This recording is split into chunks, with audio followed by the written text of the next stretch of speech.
The supported standing hip shift is a posterior pelvic floor release movement that we can do.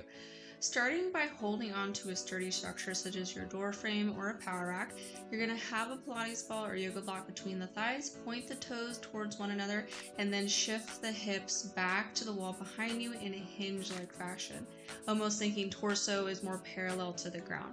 As you do this movement, we're going to have a slight rounding in the back to feel the lats and the lower back stretching to really emphasize this in the posterior pelvic floor. Take a big inhale down into the pelvic floor to feel it stretch, and then exhale to let it go.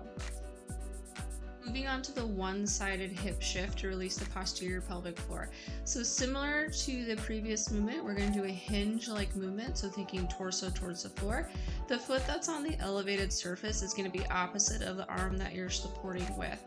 Think shift weight into that leg, rotate belly towards thigh for internal rotation emphasis, feeling a big stretch through that hamstring and glute, and then add that rounding through the back. So think push the chest and belly away from the floor to feel this diagonal rounding from the lat that's holding on across the back to that elevated hip.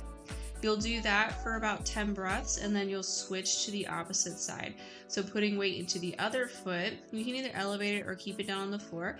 We're reaching with the opposite arm to find that stretching through the lats. Think push the belly and chest away from the floor to have a little bit of rounding in it, so emphasize it a little bit more in that posterior pelvic floor. Rotating belly to thigh to really feel more of that internal rotation. Big inhale down to the pelvic floor to feel it lengthen and expand, and then exhale to let go.